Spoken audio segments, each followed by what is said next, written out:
Delight IAS के इस मंच पे मैं कीवी आप सभी का स्वागत करती हूँ। डिलाइट आईएएस के इस मंच की शुरुआत यूपीएससी तथा अन्य प्रतियोगी परीक्षाओं की तैयारी कर रहे परीक्षार्थियों को गुणवत्तायुक्त सामग्री के लिए की गई है। इसी दिशा में मैं आप सभी के साथ इतिहास के विषय को लेकर जुड़ी रहूंगी। सर्वप्रथम आप सभी देशवासियों को आज़ादी की 75वीं वर्षगांठ की ढेर सारी शुभकामनाएं। आज का दिन हमारे सबके लिए बहुत ही खुशी तथा गौरव का है। आज हमारा राष्ट्रीय पर्व है। आज हमने अपनी आज़ादी के 75 वर्ष पूरे किए हैं। 75 वर्ष में हमारे देश ने नई ऊंचाइयां प्राप्त की हैं। आज विश्व में हम अपना सर गर्व से ऊंचा रख सकते हैं। आज के इस 75 वर्ष पूर्ण होने पर सरकार द्वारा अमृत महोत्सव चलाया जा रहा है, जिसमें जो उत्सव देश भर में मनाया जा रहा है वह मन को अति प्रसन्नता तथा खुशी दे रहा है। आज के इस वीडियो में हम एक महत्वपूर्ण टॉपिक पर चर्चा करने जा रहे हैं, जो इस समय खबरों में बना हुआ है तथा इसका ऐतिहासिक रूप में भी उतना ही महत्व है। आज का हमारा टॉपिक है भारतीय राष्ट्रीय ध्वज। आइए शुरू करते हैं इस वीडियो को और जानते हैं भारतीय राष्ट्रीय ध्वज के बारे में। 75 वर्ष पूर्ण होने की खुशी में भारत सरकार द्वारा अमृत महोत्सव चलाया जा रहा है।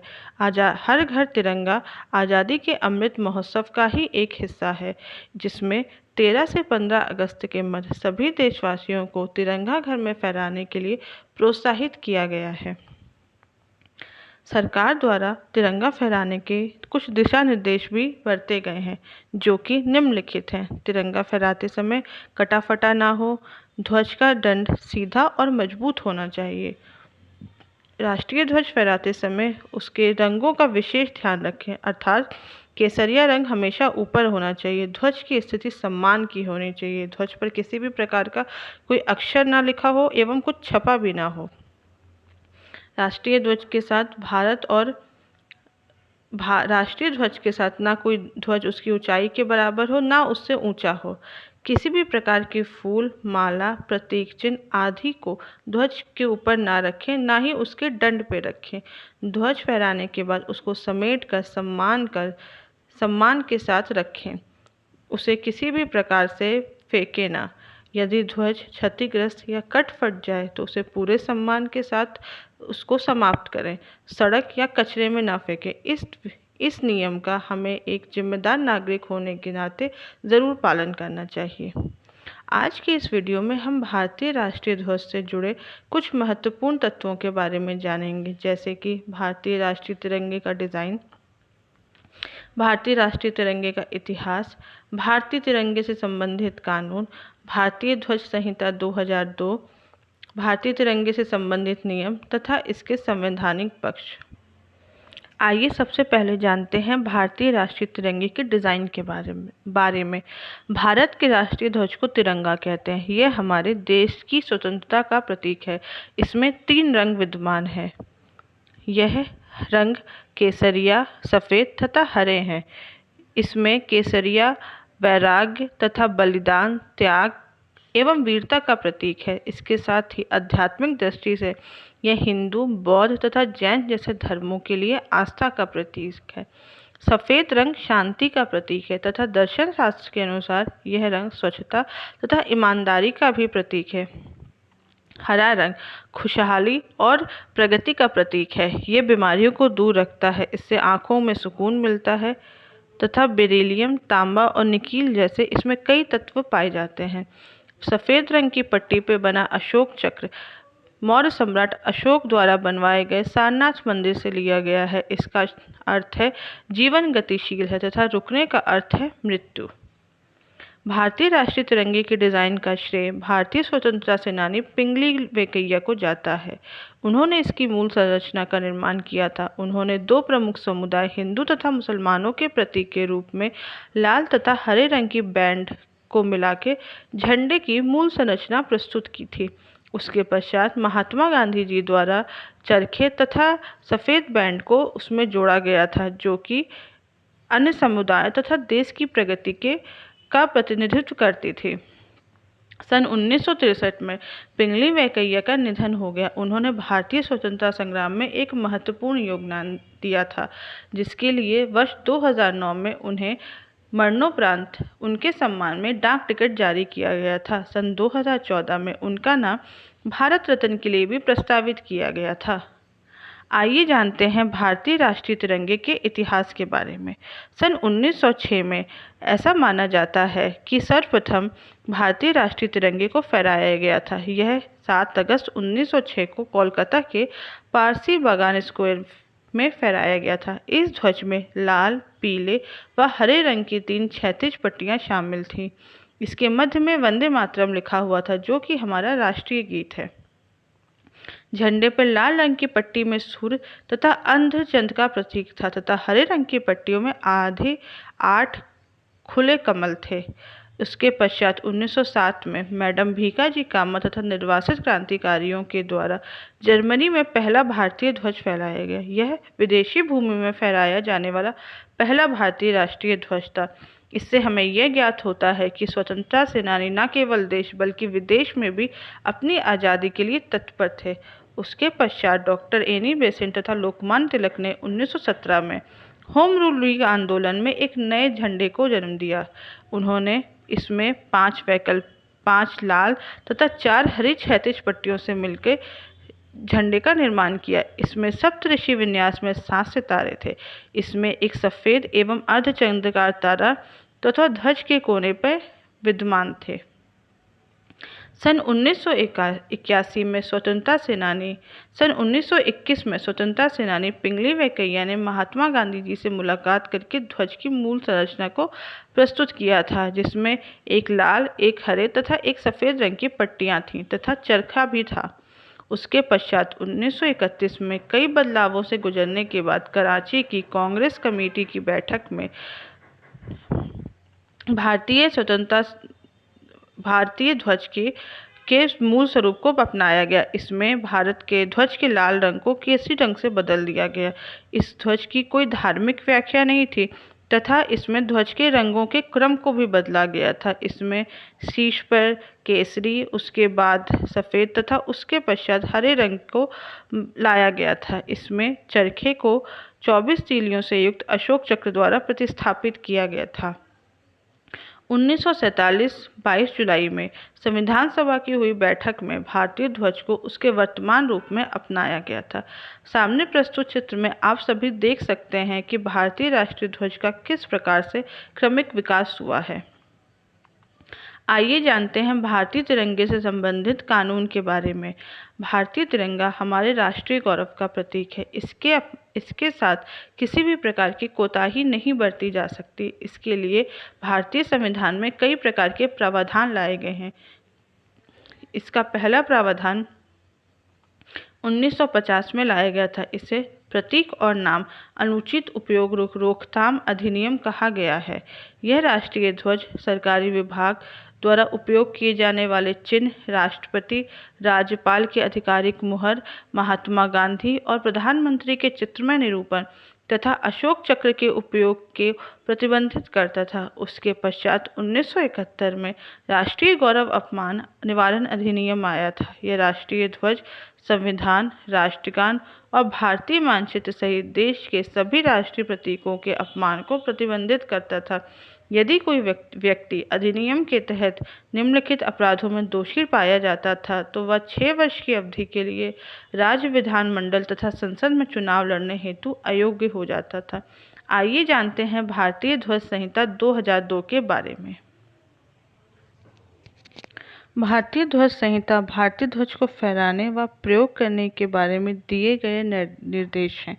यह 2002 से लागू किया गया था। भारत का राष्ट्रीय ध्वज भारत के लोगों की आशाओं तथा आकांक्षाओं का प्रतीक है। यह हमारे राष्ट्रीय गौरव का प्रतीक है। इसके लिए सभी के मार्गदर्शन और हित के लिए भारतीय संहिता 2002 में सभी नियमों, औपचारिकताओं, निर्देशों को एक साथ लाने का प्रयास किया गया था। यह 26 जनवरी 2002 से लागू है। भारतीय ध्वज संहिता 2002 को 3 भागों में बांटा गया है। पहले भाग में राष्ट्रीय ध्वज का समान विवरण है।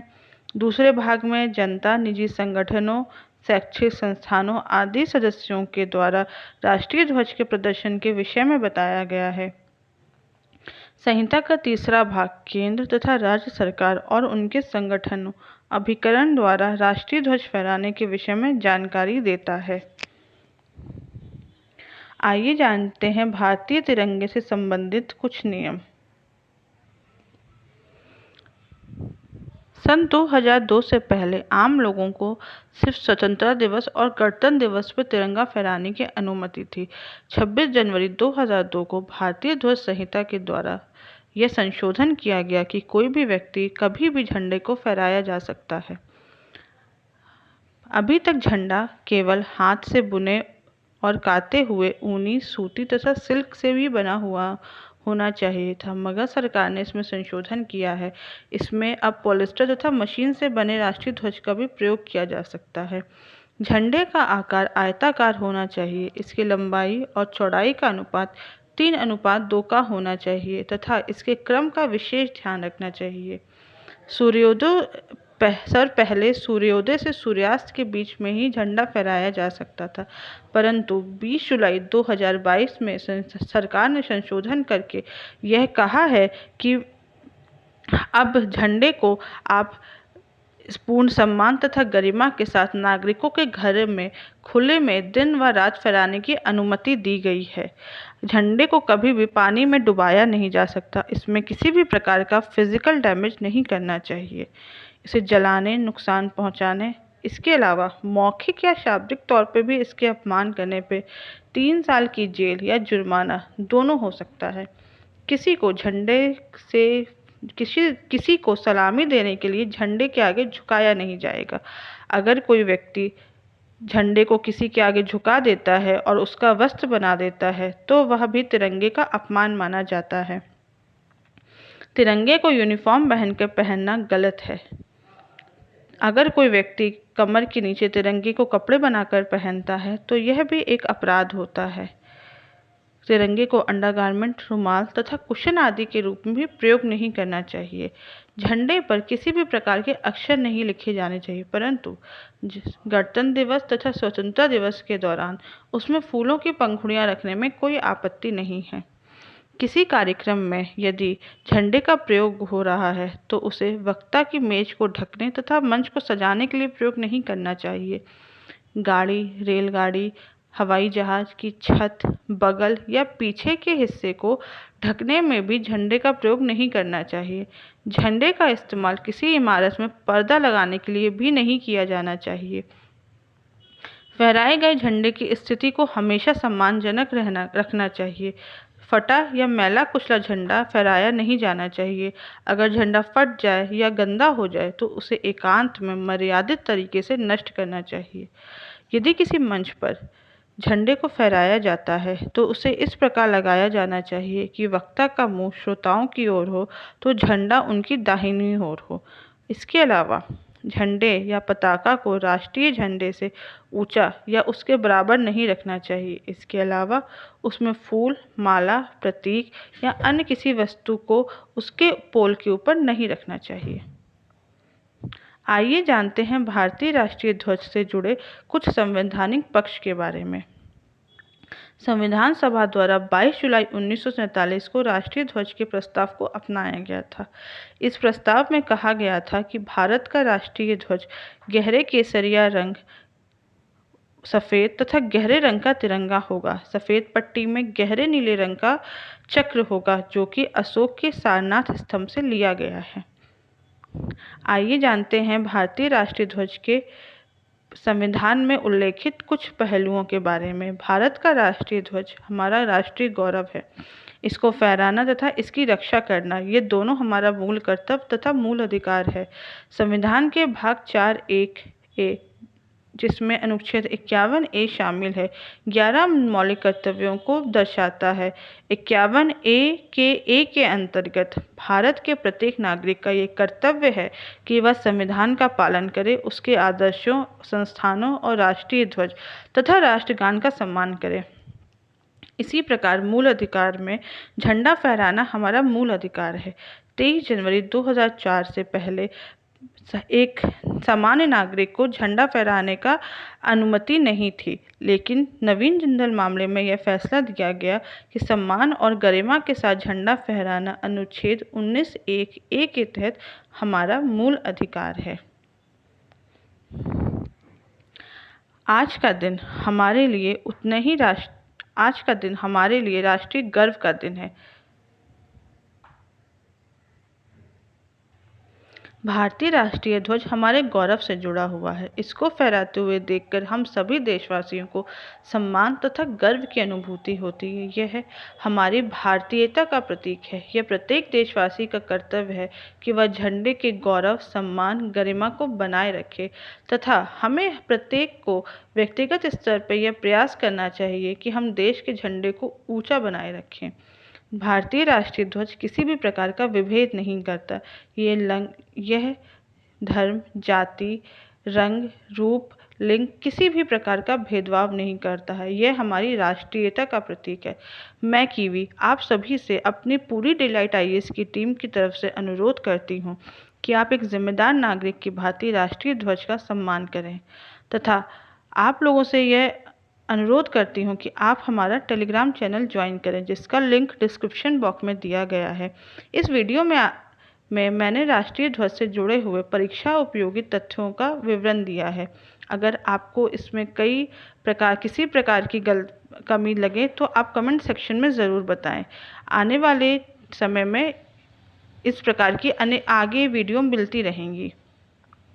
दिए गए टेलीग्राम चैनल से ज़रूर जुड़ें। इससे आने वाले वीडियो के बारे में तथा इस वीडियो की PPT और आने वाली अपडेट भी मिलती रहेगी। धन्यवाद।